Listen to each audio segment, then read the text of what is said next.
في القلب مشاعر أخفيها قد أشرقت. Nabi Muhammad SAW adalah manusia terbaik yang diutus oleh Allah. Memang beliau dipilih oleh Allah Subhanahu wa Ta'ala.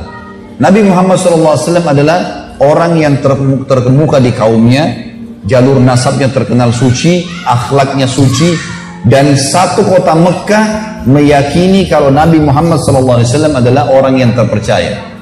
Waktu beliau sedang naik teman-teman sekalian di atas bukit namanya Abi Qubais. Waktu Allah suruh perintahkan, hai Muhammad sampaikan agama ini kepada keluargamu, ke orang Mekah. Maka kata Nabi SAW, hai orang-orang Mekah, hai Quraisy, berkumpul semua orang. Kata Nabi SAW, kalau seandainya saya mengatakan di luar pintu gerbang Mekah sekarang ada pasukan musuh yang akan menyerang kalian, apakah kalian percaya? Kata orang Quraisy semuanya satu Mekah bilang, iya, karena kami belum pernah mendengar kau bohong satu kali pun dalam hidupmu.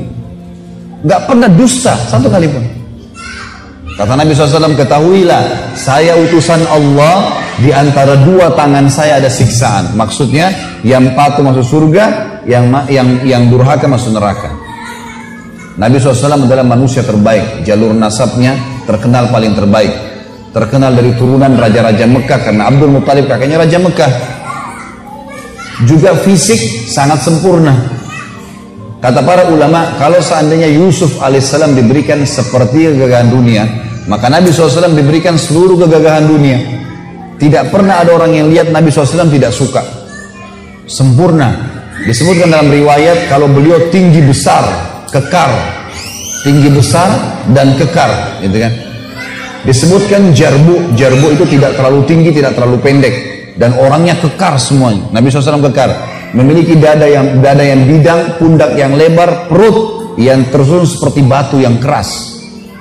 Nabi SAW tinggi, putih, saking putihnya pipi beliau kemerah-merahan, SAW. Dan alisnya tebal berwarna hitam seperti busur panah, melengkung seperti busur panah, dan bola matanya besar, yang bola matanya yang putihnya putih bersih, yang hitamnya hitam pekat.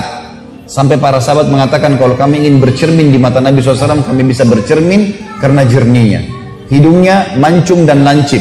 Beliau memiliki bibir, pipi dan dahi yang sepadan dengan wajah yang tidak oval dan juga tidak bulat.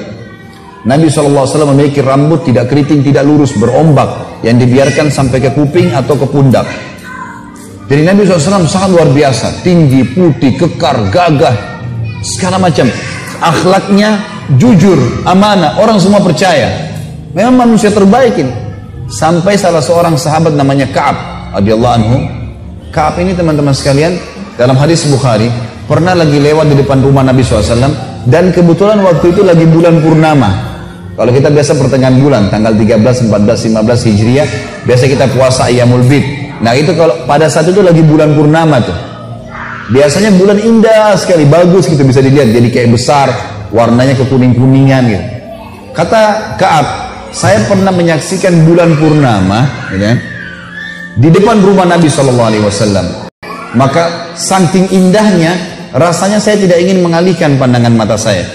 Lalu ternyata tidak sengaja, ya, tidak janjian, tiba-tiba Nabi SAW membuka pintu rumahnya, dan beliau keluar, baru saja mandi, menyisir rambutnya rapi ke belakang, dan Nabi SAW menggunakan jubah berwarna merah bergaris hitam, ya.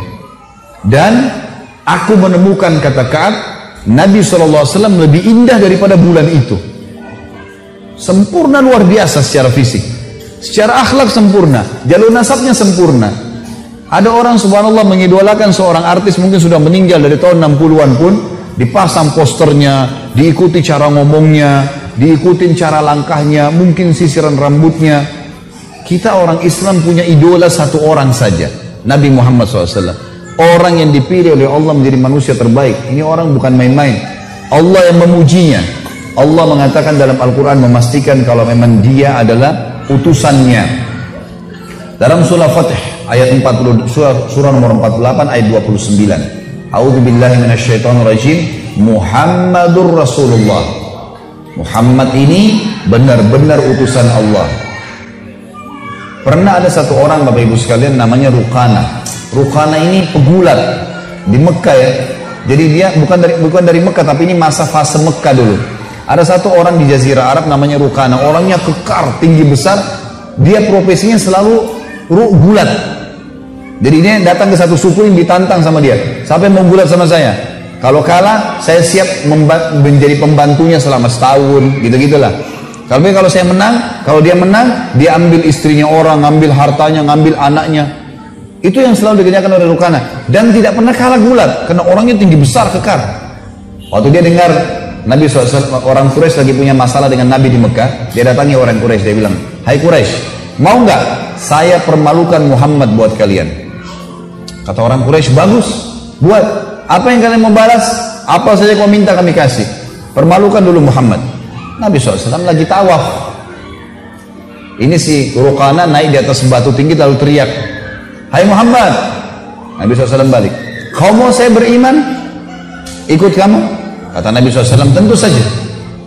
Kata Rukana, "Saya punya syarat." Kata Nabi SAW, "Apa syaratmu?"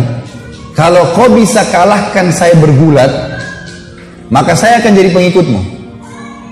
Rukana pikirin Nabi nggak bakal iyakan, karena orang semua takut sama dia, gitu ya. Nggak pernah kalah bergulat, memang orangnya besar, tinggi besar, mengalahkan postur tubuh Nabi yang tinggi. Dia kaget, Nabi bilang mengatakan, "Baiklah, bergulat dengan Nabi SAW." Dan perlu Bapak Ibu tahu ya, semua Nabi-Nabi dan Rasul diberikan kekuatan 10 orang laki-laki. Semua Nabi-Nabi dan Rasul, semuanya. Jadi mereka memang untuk membela agama Allah dikasih kekuatan 10 orang laki-laki. Nabi SAW gulat sama Rukana, beberapa gelakan, gulat ini agak sulit ya. Bukan dengan berantem umumnya. Emang dia harus menekuk sampai musuhnya nggak kuat lagi.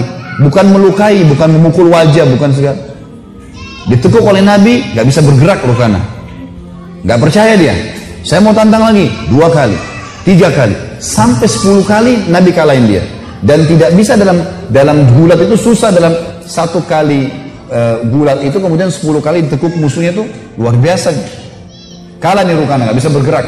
Terakhir Nabi SAW tekuk, nggak bisa bergerak. Lalu yang terjadi Bapak Ibu sekalian, Rukana bilang, "Saya mengaku kalah, tapi saya tidak mau beriman kecuali pohon ini bicara." Ada pohon kurma di situ. Semua satu Mekah orang saksikan itu, pohonnya bilang, "Asyhadu an la ilaha illallah wa anna Muhammad Rasulullah." Ini mukjizat Nabi. Pohon ngucapin syahadat. Ini kalau teman-teman ikuti ceramah saya di YouTube ada itu tentang mukjizat Nabi Muhammad SAW. Banyak sekali. Di antaranya ini, pohon aja memberikan syahadat, kesaksian. Pernah Nabi SAW lewat di satu tempat, ada unta lagi ngamuk. Unta ini kalau ngamuk teman-teman di suku Najjar di Madinah. Ini kalau ngamuk bisa gigit, bisa nendang, mirip kuda. Apalagi kalau unta jantan, biasanya nggak sembarangan orang bisa taklukkan gitu. Maka Nabi SAW masuk bersama Jabir, sahabat Nabi yang lain radhiyallahu anhum ajmain. Pas masuk kata Jabir, "Ya Rasulullah, hati-hati, di depan anda ini ada unta jantan yang sedang ngamuk." Maka Nabi SAW pun pada saat itu mendekati unta itu dari atas unta beliau. Unta ini lagi ngamuk nih, nyerang-nyerang orang. Kata Nabi SAW, "Ta'al," dipanggil, "kesini kamu." Unta itu, tiba-tiba unta itu orang semua saksikan. Waktu lihat Nabi diam. Kemudian mulutnya diturunkan ke tanah, lalu diseret sama dia sampai di hadapan Nabi. Unta ini diseret sampai di mulutnya sampai di depan Nabi sebagai bentuk kehinaan. Lalu unta itu kata Nabi, "Angkat kepalamu." Diangkat kepalanya. Lalu Nabi bilang, "Mana tali kekangannya?" Diambil tali kekangan, diikatlah.